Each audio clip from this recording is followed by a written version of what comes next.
Good morning, friends. Welcome to Department of Chemistry, MGVC Arts, Commerce and Science College, Muddebihar. Myself, Umar Farooq Halal. Dear students, in previous class, we already discussed regarding to the unit green chemistry. So in that green chemistry unit, we discussed what is meant by green chemistry, who is the father of green chemistry, eco-efficiency, the 12 principles of green chemistry. So in out of these, the important aspect regarding to your exam, that is, they may be asked for 2 marks question, what is eco-efficiency? So let us concentrate on that. And then for 5 marks, they must be asked, write the principles of green chemistry. So this question is also very important for the point of the examination. So keep going concentration on that topic. Okay. Now let us moving on the next bit of this unit, that is green method. Green method means we have already know that we are preparing some materials, some chemicals, some equipments as our traditional ways.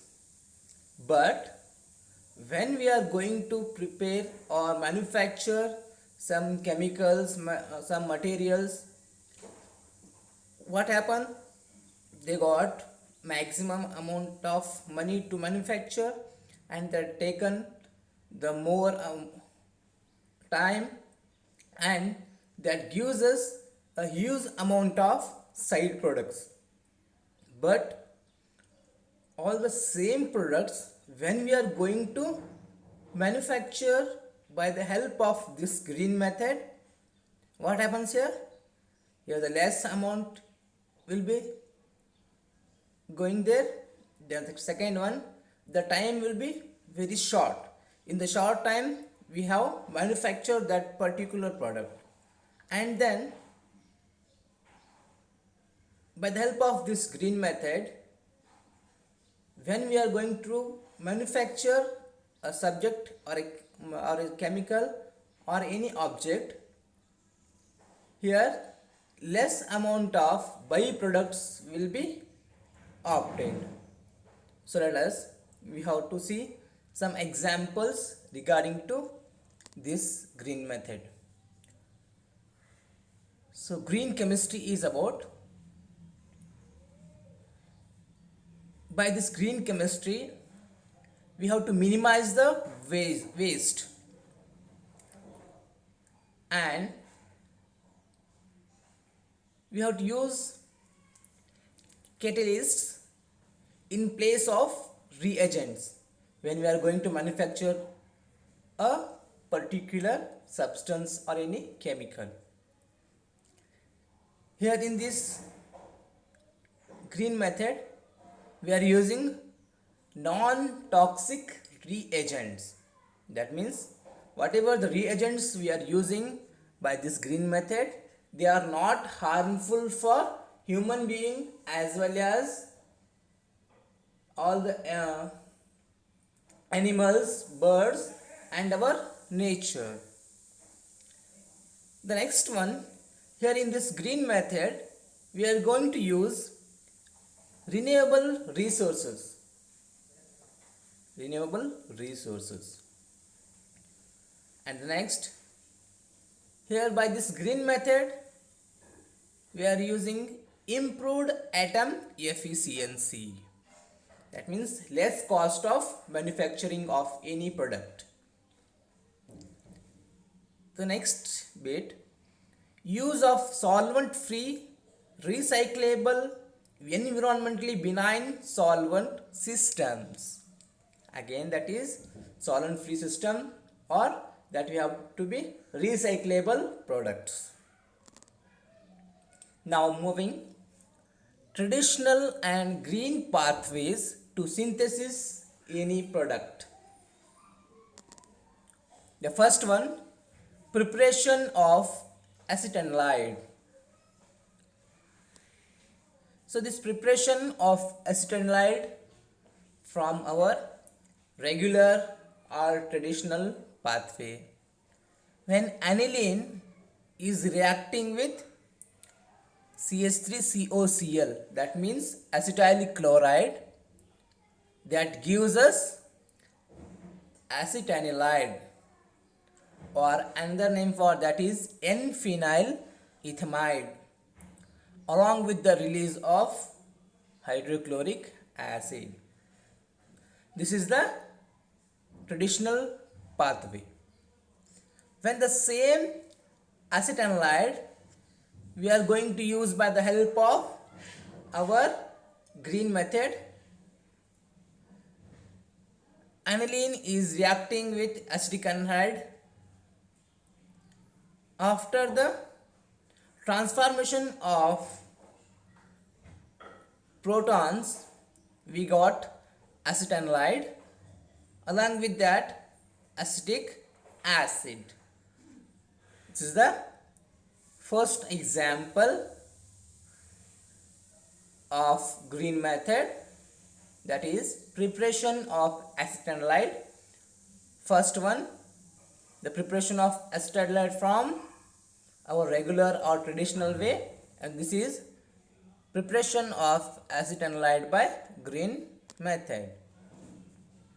The next example, we have to go in that next one, traditional pathway of synthesis of adipic acid. Here, for the synthesis of adipic acid, we have to take benzene. So that benzene is reacting in presence of nickel aluminium oxide with 370 to 800 psi. Here psi means pound force per square inch. When benzene is going to react with nickel and aluminium oxide,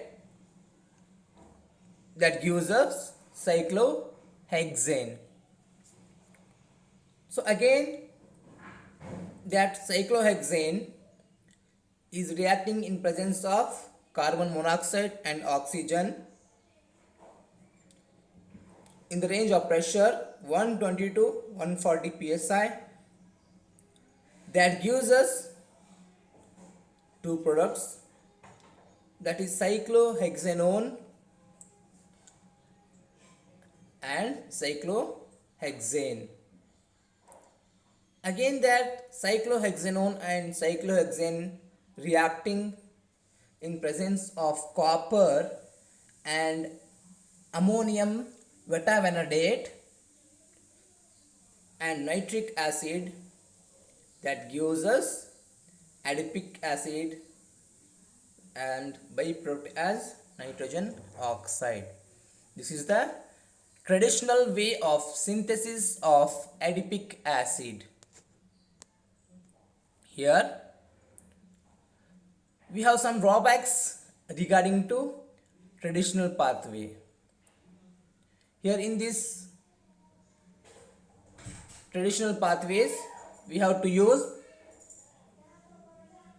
of non-renewable carcinogenic feedstock, and in this reaction the energy consuming which works on higher temperature and pressure, and by the help of this traditional pathway we have required more number of steps for the synthesis.